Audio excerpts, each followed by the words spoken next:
Olha, é natural a gente pensar que se a gente estivesse lá com forças para impedir a crucificação de Jesus, só que se você fizesse isso, você estaria fazendo o papel de quem? Do inimigo. Do inimigo.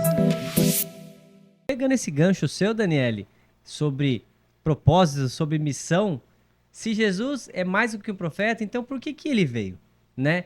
E essa pergunta que a gente faz hoje. Daniele, explica pra gente qual que é a missão de Jesus na lição de quinta-feira. Olha só, primeiro é importante a gente entender o caráter de Deus, porque ele é justo. Então, quando nós vemos que o salário do pecado é a morte, Deus, a gente fala, Deus pode tudo, e realmente ele pode tudo, mas ele não pode ir contra o próprio caráter dele. Isso é impossível para ele mesmo. Então, quando Deus, por ter um caráter justo, nós sabemos, né, que o salário do pecado é a morte. Quando Adão e Eva pecou, a consequência disso seria a morte eterna. E ponto. Deus não poderia ir contra isso porque ele estaria indo contra ele mesmo. Mas ele decide pagar o preço, fazer o sacrifício, né? O sacrifício que foi necessário. No islamismo, eles olham o arrependimento como algo mais. Não sei se chega a ser superficial, mas a pessoa só precisa se arrepender e consegue mudar. É isso que precisa. Mas nós, no cristianismo, nós sabemos que foi necessário Cristo vir ao mundo. E ali no Antigo Testamento, nós vemos que o Cordeiro tinha esse papel. Ele estava apontando para Cristo. Então, ali tinha o holocausto, era pego um cordeiro perfeito, sem mácula, e aquele cordeiro era morto, e era necessário um sacrifício com sangue para que o pecado daquela pessoa, daquela família, fosse redimido. E tudo isso apontava para Cristo, que foi o cordeiro perfeito, que não tinha pecado, e que se sacrificou, morte de cruz, com sangue, para pagar o preço. Então, nós conseguimos ver aqui um pouco até da história da redenção, que foi necessário Cristo morrer, porque o salário do pecado era a morte. Nós não teremos a morte eterna, porque Cristo pagou o preço. Mas foi pago, isso Foi que pago importa. e com um preço muito alto, né? A gente comentou também aqui já no programa que, assim, qual é o preço do pecado do mundo inteiro, sabe?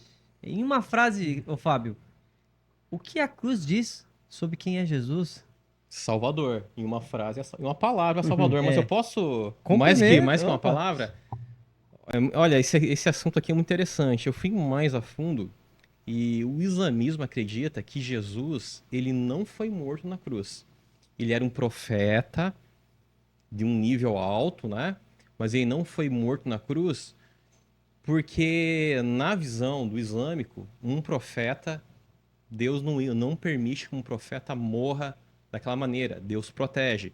E quem morreu na cruz foi outra pessoa, como o Judas ou um soldado romano. Não se sabe quem exatamente. Então, esse é o entendimento deles, que quem morreu não foi Jesus.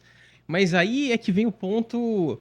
Meu, mas tem uma ironia aqui que é muito forte. Porque se.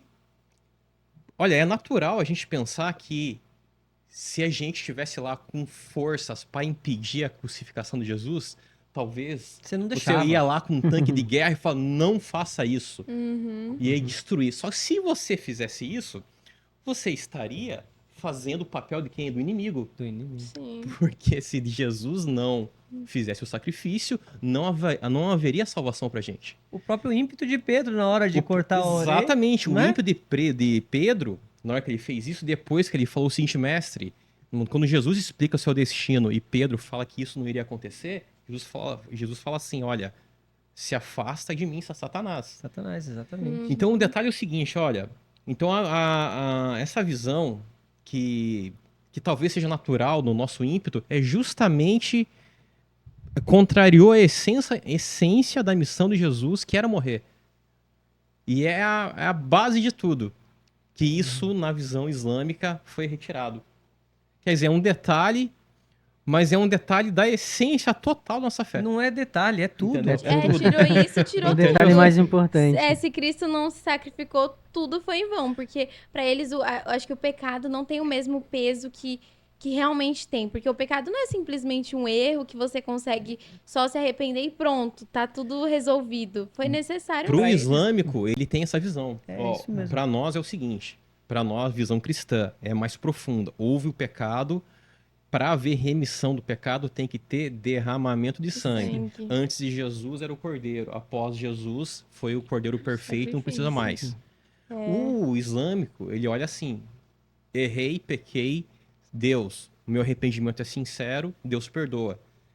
Para nós cristãos, somente o sacrifício substitutivo daria a salvação. Exatamente, existe a troca no cristianismo, né? No islamismo, eles... foi mal. É, né? Basicamente é isso. Errei. Ei, Exige pronto, o vou mudar. arrependimento, né? É. Eles têm que ter o arrependimento sincero, mas não tem o conceito que Paulo colocou. O salário do pecado é a morte.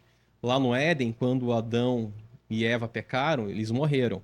Então, para que você não morra, alguém tem que morrer. Exatamente. E, engraçado, né? Na visão islâmica, eles tiraram Cristo e colocaram realmente quem merecia morrer, que é Judas, por exemplo. Um sheik lá falou que é Judas, o outro falou que é um soldado romano. Até faz sentido a nível terreno. Não, ele é inocente, coloca o soldado romano lá. Exatamente. Faz aquele sentido pra nós. Mas olha só, se você tira Jesus do contexto da história, não existe salvação. Pra que salvação? Porque o pecado ele é muito profundo, é uma ruptura no nosso relacionamento com Deus. Então, não é um simples arrependimento que E o- ia mudar.